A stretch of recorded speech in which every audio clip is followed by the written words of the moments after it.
أعوذ بالله من الشيطان الرجيم. بسم الله الرحمن الرحيم. الحمد لله رب العالمين، وبه نستعين. اللهم صل على سيدنا محمد النبي الأمي وعلى آله وصحبه وسلم. رب اشرح لي صدري ويسر لي أمري واحلل عقدة من لساني يفقه قولي. ولا حول ولا قوة إلا بالله العلي العظيم.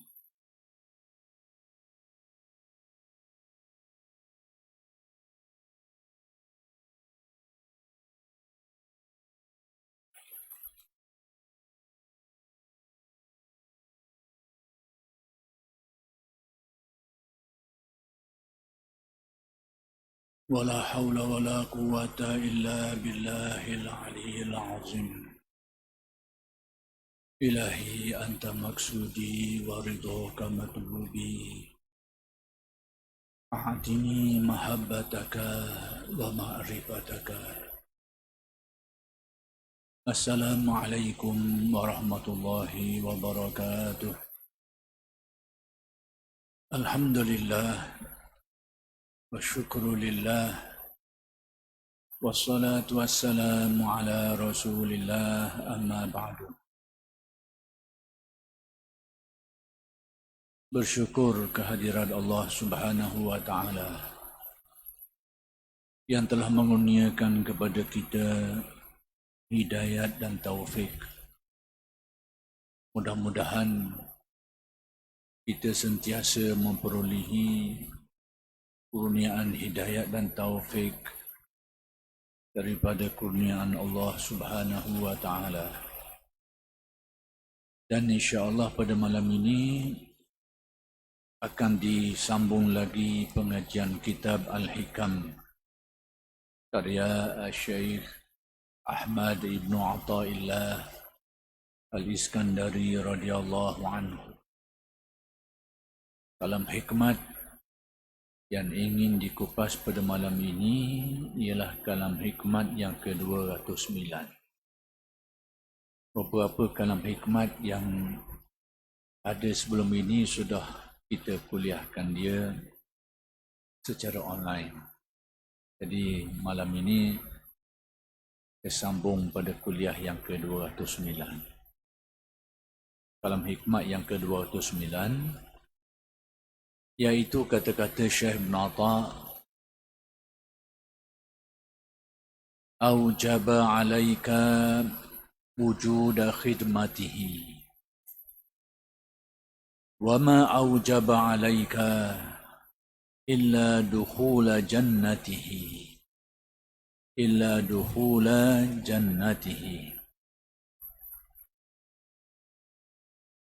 Allah mewajibkan kepadamu berbuat taat, padahal yang sebenarnya hanya mewajibkan kepadamu ke dalam syurganya." Jadi menerusi kalam hikmat Syekh Ibn Atha yang ke-209 ini, Syekh Ibn Atha nak memahamkan kita apa yang ada di sebalik kewajipan agama yang diwajibkan Allah kepada kita semua. Jadi kata Syekh Ibn Atha, Allah Ta'ala mewajibkan kita melaksanakan ketaatan dan khidmah kepadanya itu sebenarnya adalah untuk mewajibkan kita supaya dapat masuk kepada syurga. Jadi ketaatan-ketaatan yang diwajibkan Allah, yang diperintahkan Allah itu, bila diwajibkan kepada kita, suatu huraian lainnya adalah kita ni nak dibawa ke syurganya. Sebab ketaatan-ketaatan yang kita laksanakan itu dijanjikan balasan syurganya. Bukan kerana nilaian kepada amal yang kita buat itu tidak sepadan, tetapi adalah semata-mata kurnia Allah Ta'ala yang dijanjikan kepada orang yang melakukan ketaatan. Itulah yang perlu kita fahami. Dan inilah sesuatu yang dipegang di dalam mazhab Ahlus Sunnah wal Jamaah. Bahawa seseorang itu dimasukkan ke dalam syurga semata-mata kerana rahmatnya. Bukan kerana amalan dan nilaian amalannya itu. Dan rahmat Allah Ta'ala ini adalah sesuatu yang dijanjikan kepada orang-orang yang beramal, orang-orang yang melakukan ketaatan, orang-orang yang melakukan khidmatnya. Jadi itulah yang perlu kita fahami baik-baik. Bahawa balasan syurga itu bukan atas nilaian amal kita. Nilaian amalan kita itu tidak sepadan dengan ganjaran syurga yang dijanjikan Allah. Itu satu prinsip yang dipegang dalam mazhab Ahlus Sunnah wal Jamaah. Bahawa kita ini dimasukkan ke dalam syurga dengan rahmat.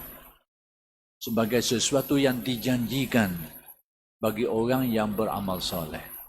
Orang yang melakukan ketaatan. Jadi Syekh Ibn Atta ingin memotivasikan kita ni. Sebab kita ni kadang-kadang kita tak berapa lihat dari aspek itu. Kadang-kadang kita hanya melihat dari aspek, dari segi kewajipan-kewajipan yang diperintahkan Allah kepada kita. Jadi bila kita tengok dari segi itu saja, yang mana kewajipan-kewajipan itu, seperti yang sudah dijelaskan, pada dasarnya, dia adalah berlawanan dengan nafsu kebanyakan orang. Yang mana kebanyakan orang, nafsunya itu bersifat ammaratun bisu. Cenderung, terdorong kepada keburukan. Dan ketaatan-ketaatan yang diperintahkan Allah itu, ghalibnya berlawanan. Berlawanan dengan kecenderungan dan keinginan nafsu kita. Jadi bila kita melihat dari aspek kewajipan-kewajipan yang diperintahkan Allah kepada kita, dalam keadaan kita ini, nafsu kita ini bersifat cenderung kepada keburukan yang berlawanan dengan ketaatan yang diperintahkan, kita rasa payahlah. Kita rasa terbeban, rasa payah. Bila lama-kelamaan tu kadang-kadang dia bagi macam-macam. Maka Syekh Ibn Atta ingin memotivasikan kita balik. Supaya timbul kerajinan, timbul kemahuan untuk terus melaksanakan ketaatan, untuk terus melaksanakan kebaikan, kebajikan yang diperintahkan Allah. Lalu dikatakan bahawa, didatangkan dengan suatu kalam hikmah, bahawa bila Allah Ta'ala mewajibkan kepada kita ini, melaksanakan ketaatan kepadanya itu, sebenarnya Allah Ta'ala nak mewajibkan kita ganjaran syurganya. Jadi bila kita nampak serangkai seperti itu, kita akan termotivasi sikitlah. Terdorong untuk melakukan ketaatan yang diperintahkan Allah, sekalipun terasa berat, sekalipun terasa terbeban ketika kita melaksanakan perintah itu. Kerana kita nampak, diwajibkan kita ni sebenarnya ada benda lain di sebaliknya, iaitu untuk mewajibkan kita dengan kurniaan balasan syurga yang dijanjikan.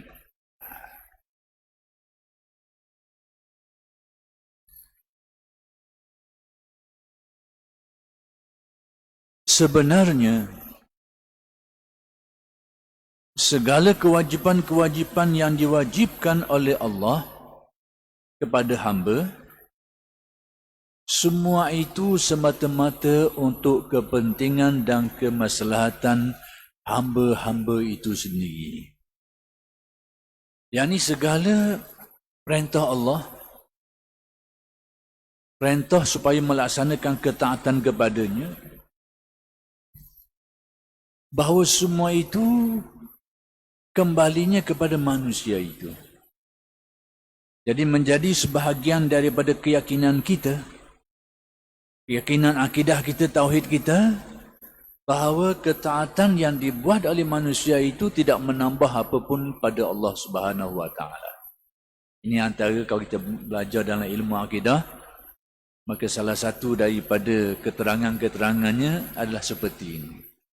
Bahawa ketaatan-ketaatan yang dibuat oleh manusia itu tidak menambahkan apa-apa pun pada Allah Ta'ala. Demikianlah sebaliknya. Kemaksiatan, kedurhakaan yang dilakukan oleh makhluk sedikit pun tidak mengurangi. Ketaatan tidak menambahkan sesuatu pada Allah, demikianlah kemaksiatan tidak mengurangi sesuatu pun bagi Allah Subhanahu Wa Taala. Itu adalah suatu pegangan akidah yang perlu kita faham dan yakin. Dengan erti segala ketaatan dan kemaksiatan yang dibuat oleh manusia itu kembalinya kepada diri manusia. Ketaatan akan mendatangkan keuntungan dan kemaslahatan bagi dirinya, dan demikianlah kemaksiatan itu akan menjadi sebab kepada penderitaan dan bebanan kepada diri manusia. Sedang Allah sedikit pun tidak ada kepentingan, manfaat atau mudarat. Baik. Kemudian Abul Hasan Asy-Syadzili radhiyallahu anhu berkata,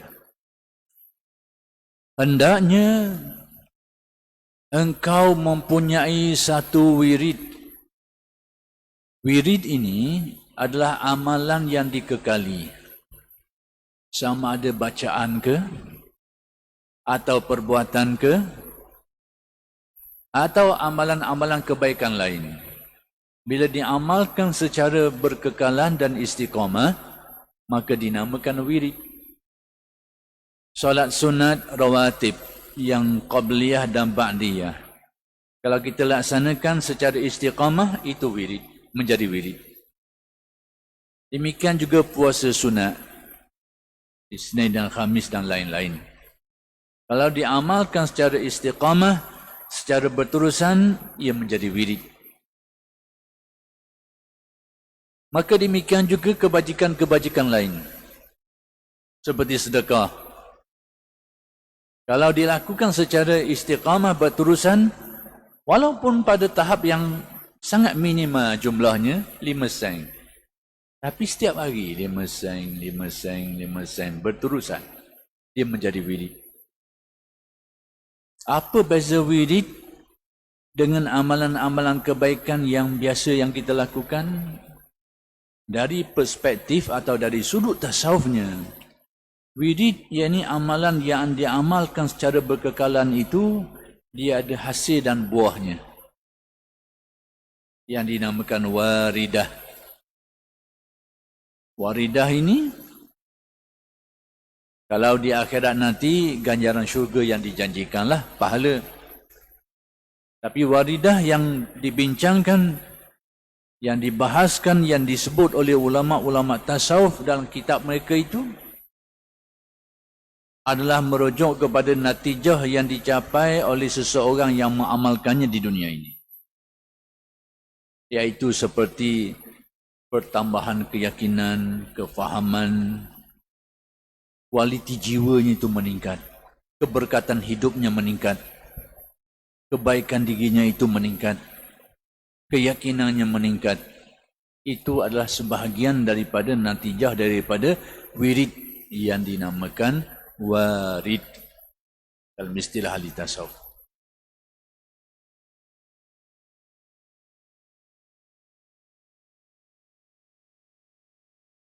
Jadi kata Abul Hasan Asy-Syadzili, hendaknya engkau mempunyai satu wirid. Yani hendaklah kau ni ada wiridmu, amalan yang kau kekalkan dia, yang kau amalkan secara istiqamah. yang tidak engkau lupakan selamanya. Yani kau berterusan melaksanakannya. Yaitu yang dimaksudkan oleh Abdul Hasan di sini, pertama sekali mengalahkan hawa nafsumu. Yani usaha melawan dorongan nafsu yang buruk. Biarlah itu menjadi wirid, menjadi kelaziman, menjadi kebiasaan. Timbul dorongan nafsu yang buruk, cuba lawang, cuba tekih, cuba ngelak. Ada saja dorongan nafsu yang buruk, cuba tekih, cuba lawang, cuba elak. Itu maksudnya wirid. Jadi salah satu bentuk wirid yang diajarkan ini adalah mengalahkan dorongan hawa nafsu yang buruk.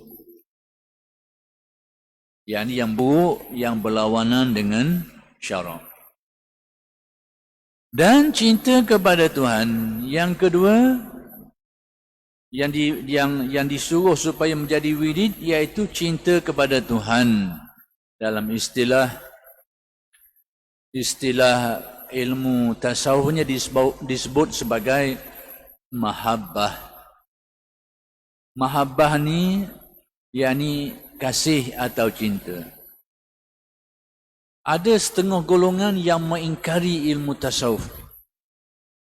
Dia ingkar kepada ilmu tasawuf antaranya kerana adanya ajaran berkaitan dengan mahabbah ni, mahabbatullah ni. Kerana dia kata mahabbah ini menurut kefahaman mereka ini hanya melibatkan makhluk, cinta ke orang, bagi ke orang, kasih ke orang. Dengan Tuhan tak boleh nak begitu kata. Ya, dia faham kau tu. Jadi persepsi mahabbah tu terlalu sepik. Cinta ni melibatkan kita manusia je, cinta seseorang terhadap seorang yang lain. Padahal maksud mahabbah luas dari itu. Mahabbah ini dalam istilah tasawufnya kecenderungan hati kepada sesuatu. Bila hati cenderung kepada sesuatu berarti kita mahabbah kepadanya. Kita kasih kepadanya. Kita cinta kepadanya. Cenderung hati. Tertarik hati kita. Sekiranya hati kita cenderung dan tertarik kepada Allah, maka itu dinamakan mahabbatullah. Dan inilah sebahagian daripada komponen munajat ahli sufi. Yaitu ilahi anta maksudi wa ridhaka matlubi atini mahabbataka wa ma'rifataka. Ini munajat ahli sufi. Kita ni sebut-sebut ni sebagai mengikuti saja. Sekalipun kita ini tidak secara sebenarnya seperti itu, tapi kita mengharapkan supaya apa yang kita sebut itu menjadi semakin benar, menjadi semakin bererti. Jadi kita biasa dengan sebut-sebut dulu, lama-kelamaan dia jadi sungguh. Mula-mula tu tak sungguh mana, sebut saja sebut. Sebab kaedah ahli tasawuf bermula dengan taklid. Itu prinsip yang mereka pegang. Ilahi anta maksudi, tidak mari, tak apa. Prinsip ahli tasawuf dalam pengamalan ini, dia bermula dengan taklid. Kita ikut dulu amalan yang baik-baik yang ditunjukkan di dalam Al-Quran, di dalam hadis ke, atau oleh ulama-ulama.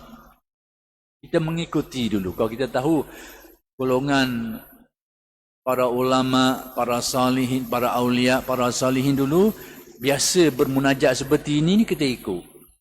Sekalipun kita tidak menghayati seperti yang mereka hayati. Sekalipun sebutan kita tu kosong. Tapi itu manhajnya, sistemnya. Bermula dengan taklid, ikut-ikutan dulu. Kerana menurut kaedah ahli tasawufnya, bermula dengan taklid, insya-Allah dia akan meningkat kepada tahqiq. Tahqiq dengan erti betul-betul merasainya. Dapat merasainya. Dapat mencapainya. Itu dinamakan tahqiq. Jadi mahabbah ini sebahagian daripada munajat ahli sufi. munajat para awliya, para salihin. A'tini mahabbataka wa ma'rifataka. Artinya apa? Kurniakanlah ya Allah kepada aku ini mengenal dirimu dan kasih kepadamu, cinta kepadamu. Sekalipun dalam hati kita tak berasa gitu.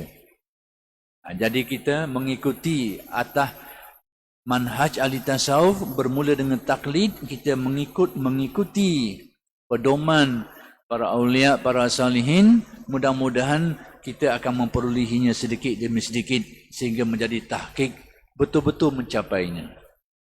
Jadi apa yang saya nak beritahu bahawa mahabbah ini cenderung hati, tertarik hati kepada sesuatu. Kalau dikaitkan dengan Allah, dia akan menjadi mahabbatullah, kasih cinta kepada Allah. Cenderung hati kita kepada Allah. Boleh ke gitu? Tak apa, tak boleh. Sebab manusia ini akan cenderung antaranya kepada yang berbuat baik ke dia. Sesiapa yang berbuat baik kepada kita, hati kita ini secara naluri. Allah Ta'ala menjadikan secara naluri, dia akan cenderung kepada orang yang buat baik ke dia. Dan ada hadis, jubilatil qulubu ala hubbi man ahsana ilaiha. Dijadikan hati manusia ini memiliki tabiat, memiliki naluri, memiliki perangai apa? Yakni cenderung kepada orang yang buat baik ke dia. Orang banyak beri ke dia, buat baik ke dia, secara automatik naluri manusia akan kasih ke dia, akan cenderung ke dia. Maka dalam hubungan kita dengan Allah, pemberian Allah Ta'ala ni sangat banyak, tidak terhitung. Cuma tinggal lagi mata hati kita tak nampak benda tu. Kerana kejahilan, kerana ghaflah, tak nampak pemberian-pemberian yang kita dapat setiap hari, setiap masa. Tapi bila hati manusia, akal manusia mula difahamkan, hati manusia mula dimakrifatkan, sehingga mula melihat pemberian-pemberian Allah itu, akan timbullah kecenderungan hati kepada Allah. Maka itulah yang dinamakan mahabbatullah, kasih cenderung hati kepada Allah. Bila hati manusia berupaya melihat banyaknya ihsan Allah kepada kita, bila hati manusia dapat melihat banyaknya kurnia pemberian Allah kepada kita, maka timbullah mahabbatullah.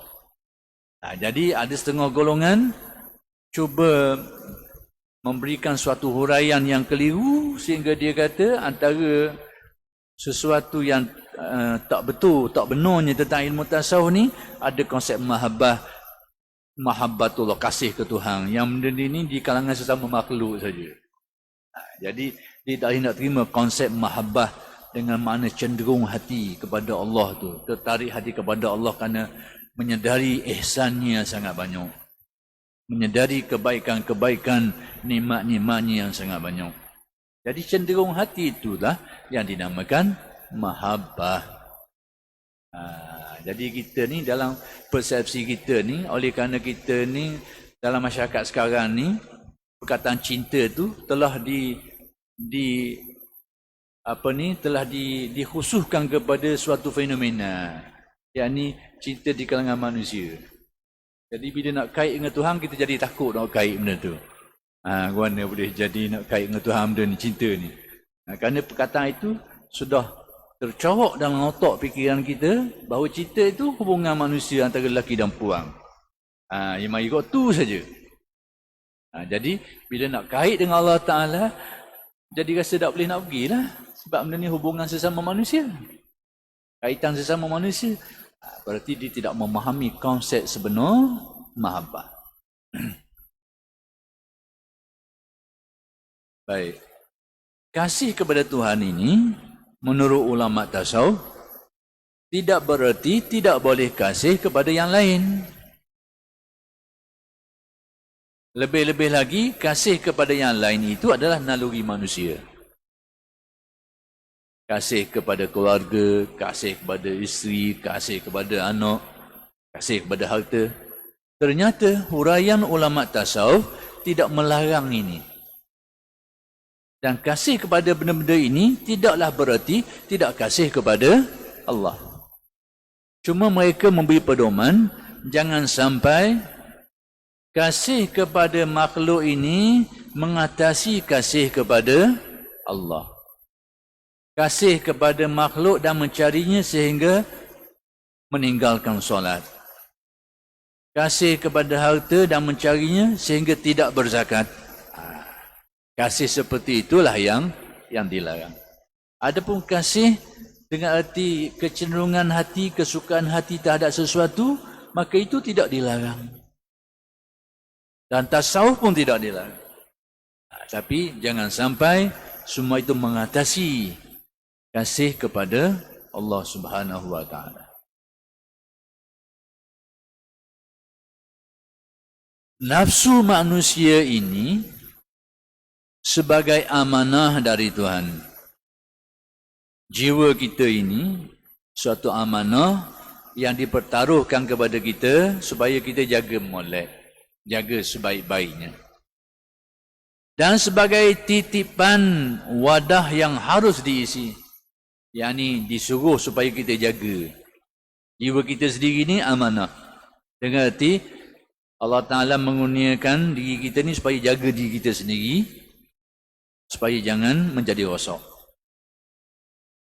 Dan hak ketuhanan tetap berlaku pada tiap detik yang harus yang mesti dilaksanakan oleh hamba. Yani pada setiap ketika ada hak-hak ketuhanan yang mesti dilaksanakan oleh seseorang hamba. Kita ni dalam hubungan dengan Allah, setiap ketika ada saja hak-hak ketuhanan yang perlu kita tunaikan. Ulama tasawuf mendekatkan kita kepada memahami perkara ini dengan membahagikan situasi atau keadaan manusia ini kepada empat. Sama ada berada dalam keadaan taat atau maksiat. Sama ada dalam keadaan nikmat atau bala. Sepanjang hidup manusia ini tak lari daripada empat keadaan ni. Kalau tak taat, maksiat. Kalau tidak nikmat, bala. Silih berganti. Kadang-kadang dalam satu masa berlaku dua perkara, dua tiga perkara, tapi silih berganti sentiasa ada. Maka tuntutan daripada keadaan ini, kalau kita berada dalam ketaatan, kewajipan kita adalah bersyukur kepada Allah yang memberi taufik, yang memberi hidayat kepada kita. Dalam keadaan kemaksiatan, terjatuh, teruji, terduga dengan kemaksiatan, maka kewajipan kita adalah beristighfar dan bertaubat. Itu kewajipan. Dalam keadaan kita menerima nikmat, kewajipan kita adalah bersyukur. Dan dalam keadaan kita ini ditimpa musibah dan kepayahan, kewajipan kita adalah bersabar. Jadi, setiap keadaan dalam kehidupan kita ini ada saja kewajipan yang perlu kita tunaikan terhadap Allah. Ada saja kewajipan. Jadi kita selama ni hanya menghitung kewajipan itu pada perkara-perkara tertentu saja. Solat yang hanya pada waktu tertentu. Zakat yang juga pada waktu tertentu. Tetapi tasawuf mengajarkan kita bahawa kewajipan itu ada sepanjang masa. Kalau kita memahami perkara ini, sentiasa ada. Kalau tidak nikmat, balalah. Nikmat, kewajipan kita bersyukur kepada Allah. Kadang-kadang musibah, kepayahan, dugaan, kewajipan kita bersabar. Jadi perkara ini berlaku rutin kehidupan kita. Sepanjang masa berlaku keadaan ini. Dan itu ada kewajipan-kewajipan. Dan demikianlah seterusnya.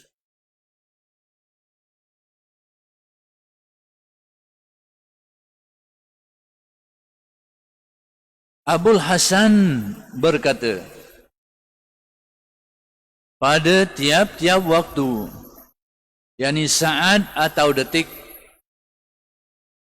ada bahagian yang mewajibkan kepadamu, hai manusia, terhadap Tuhan Allah Subhanahu wa ta'ala. Sama jugalah apa yang disebut sebelum itu. Bahawa setiap ketika ada saja kewajipan yang perlu kita tunaikan terhadap Allah. Sentiasa ada. Itulah pengabdian diri kita kepada Allah. Dalam tasawuf, untuk mencapai hakikat ini, mereka ada suatu peristilahan ataupun suatu ajaran, yakni supaya kita ni sentiasa saja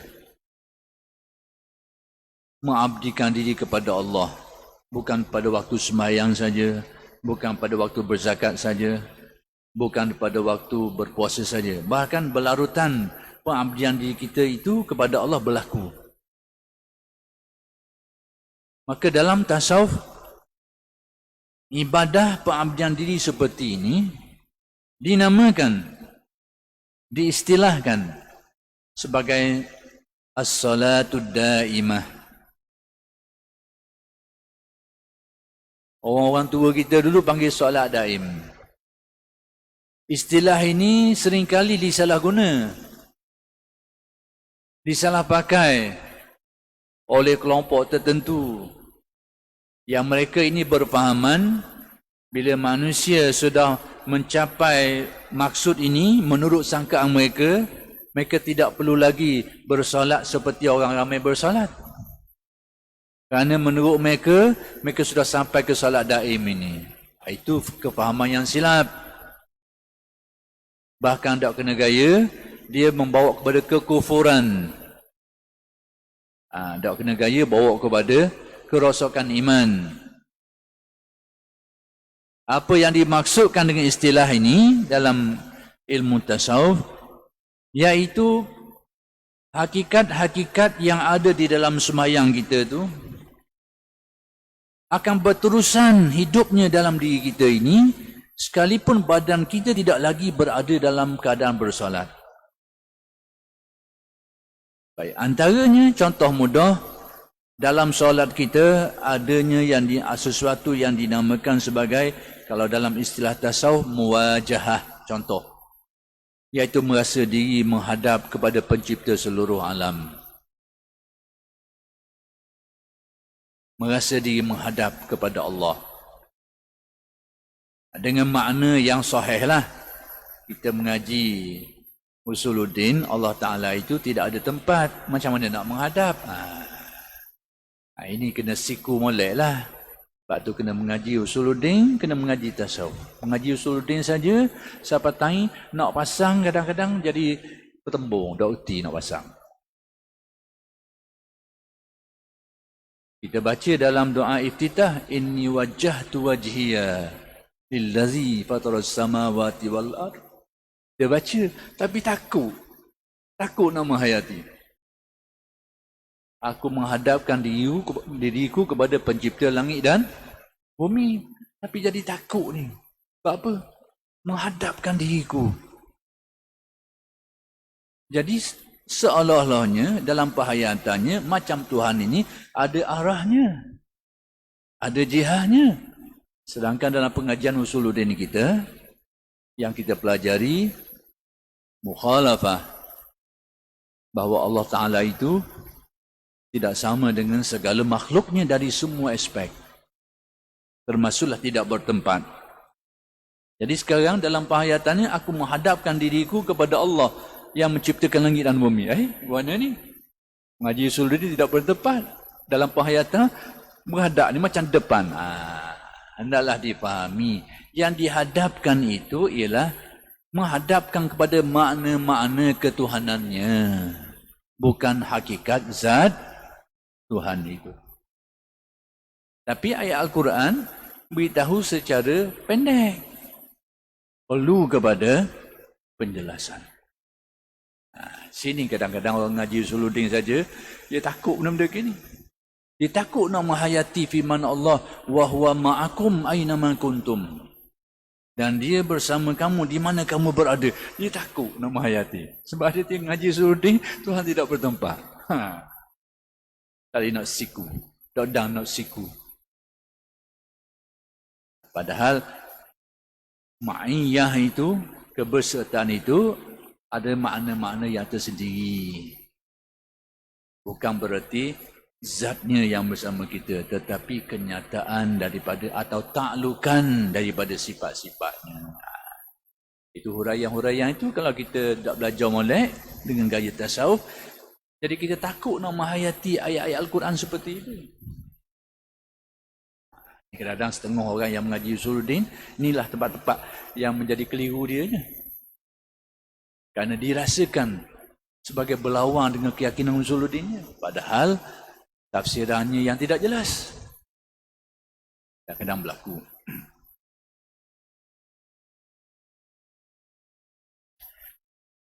Demikianlah kalam hikmat Syekh Ibn Atta yang ke-209. Kesimpulan mudahnya, Syekh Ibn Atta ingin memotivasikan kita dalam melaksanakan ibadah pengabdian diri kepada Allah. Yaitu, apabila kita diwajibkan Allah melaksanakan ketaatan, artinya Allah Ta'ala nak mewajibkan kita untuk masuk ke syurganya. Sebagai janji daripadanya. Janji Allah terhadap ketaatan orang-orang yang melakukan ketaatan kepadanya. Tadi saya nak jelaskan sikit. Tadi saya beri contoh tadi tentang solat daim. Tentang solat daim tadi. As-solat daimah. Jadi maksudnya, hakikat solat itu, pengertian-pengertian yang ada dalam solat itu berlarutan hidupnya dalam jiwa seseorang, sekalipun di luar solat. Itu diistilahkan oleh ulama tasawuf sebagai as-salatud daimah. Jadi contoh mudah tadi, sebagai muwajahah hati yang merasa menghadap kepada hakikat atau makna-makna ketuhanan Allah itu yang mereka rasai di dalam solat. Selepas solat pun hakikat itu terus dirasakan. Itu solat daimah. Demikianlah rukuknya, hakikat rukuknya, hakikat sujudnya. Sekalipun badan tidak lagi rukuk, tidak lagi sujud, tapi hakikat-hakikatnya itu terus hidup dan dirasai. Itu as-salat daimah. Penutupnya, maka itulah yang ditafsirkan oleh Syekh Abdul Qadir ketika mengulas tentang hadis Nabi, al-anbiya'u ahya'u fi quburihim yusallun. Para nabi itu hidup dengan makna yang tersendiri dalam kubur mereka dan mereka bersolat. Menurut faham Syekh Abdul Qadir adalah secara rohaniyah mereka itu. Secara rohaniyah. Wallahu subhanahu wa ta'ala alam. Assalamualaikum warahmatullahi wabarakatuh.